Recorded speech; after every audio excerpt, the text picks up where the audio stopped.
Ketika saya berkunjung ke rumah Pak D saya yang sudah berusia 88 tahun, beliau sudah tidak aktif lagi berceramah kajian atau mengajar di pesantren di sekitar Malang. Dalam pertemuan singkat bulan lalu, kata-katanya membekas sekali ketika saya berkunjung ke rumahnya, di mana dia masih sigap kemana-mana, masih pakai sepeda pancal tuanya. Bahkan tahun lalu ke Madura masih dilakoni bersepeda untuk mengunjungi pesarian guru-gurunya di Bangkalan Madura. Apa nasihatnya kemarin?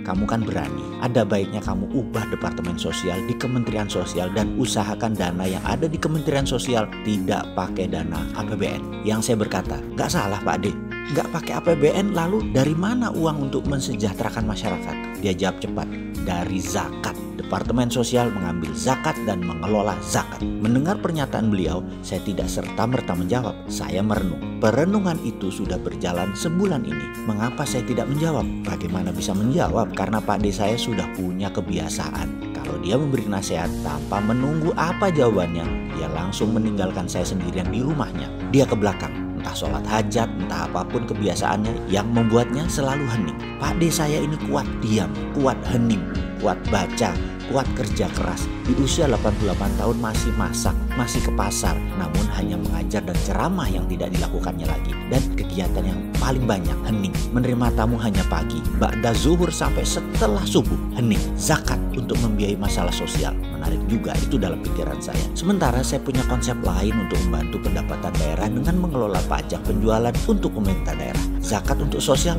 oke. Untuk pendapatan pemerintah daerah, saya ada usulan juga. Meniru Tiongkok. Sekali lagi, niru itu oke. Yang nggak oke itu ikuti maunya Tiongkok. Bener deh, berbicara tentang pajak, salah satu negara yang memiliki sistem pajak yang baik adalah Tiongkok, di mana pembayar pajak bisa mendapatkan bonus hingga miliaran rupiah. Benar, bahkan puluhan kali dari pajak yang mereka setorkan. Hampir setiap bulan ada undian pajak, dan setiap tahun ada undian nasional mengenai pajak ini yang berhadiah miliaran yang dibagikan massal kepada pembayar pajak. Sebuah strategi yang aneh, yaitu pajak diundikan. Ilustrasinya begini. Suatu hari di tahun 2010 kami mengunjungi Cina untuk melihat pabrik Baosteel. Setelah banyak membandingkan dengan produsen lain, kami akhirnya melakukan deal bisnis dengan Baosteel ini untuk seamless high pressure pipe. Di sana saya beberapa kali naik taksi di daerah Pudong, Shanghai, Cina. Dan ada hal yang menarik ketika membayar ongkos taksi tersebut, yaitu keluar dua struk pembayaran.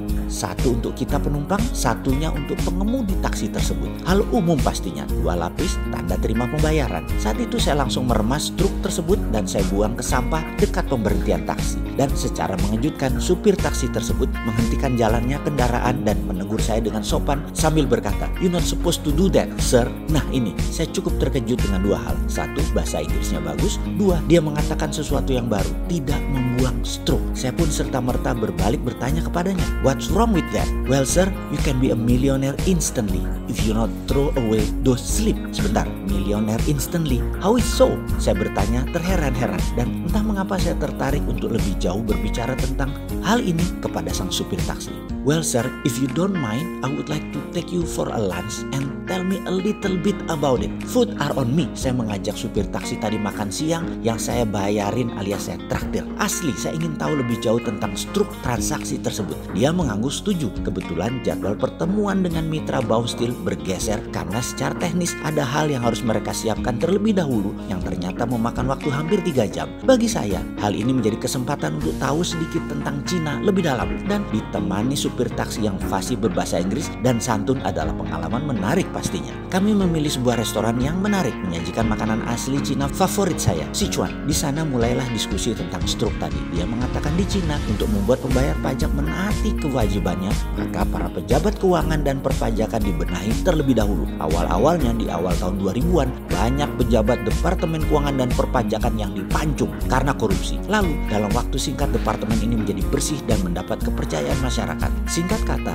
setelah bersih, pemerintah Cina mengadakan undian bagi mereka yang menyetor struk transaksi untuk slip pembayaran. Misalnya begini, "Bapak kan naik taksi saya, lalu saya menerima uang Bapak. Saya adalah subjek pajak, jadi saya harus menyetor bukti terima uang tersebut dan membayar sekian persen pajak. Kalau Bapak buang struk tadi, maka bisa saja saya tidak melaporkan. Toh pemerintah tidak tahu. Tapi apa yang terjadi kalau Bapak memasukkan slip pembayaran tadi ke counter pajak, tapi saya tidak memasukkan laporan, maka terbukti saya tidak taat pajak. disinilah saya bisa dihukum. Lalu hubungannya dengan milioner apa? Saya masih penasaran. Oh begini katanya, setiap bulan ada kayak undian yang dikocok dari tanda terima tadi yang dimasukkan oleh baik penjual atau pembeli. Jika nama Anda keluar, pastinya Anda akan mendapatkan hadiah. Ada yang kecil senilai transaksi, ada dapat rumah bahkan ada ribuan dolar Amerika nilainya. Dan itu yang saya katakan Anda bisa jadi milioner. Setiap Anda dapat struk, tulis nama lengkap Anda di belakang struk dan nomor telepon. Itu nanti nomor kontak Anda. Coba nanti Anda bayar makanan kita ini dan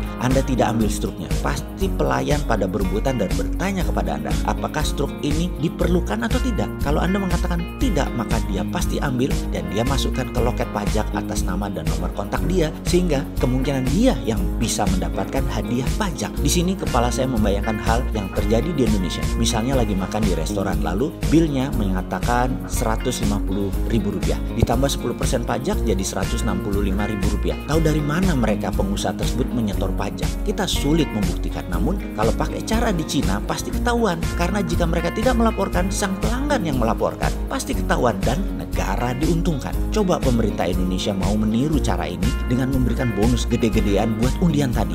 Ya 30% dari pajak tadi deh dibalikin ke rakyat. Pasti seru, pasti masalah ekonomi bangsa sedikit terbantu. Selamat belajar hingga ke negeri Cina. Wah, ini ora ikuti. Mosok milih manut terus sih.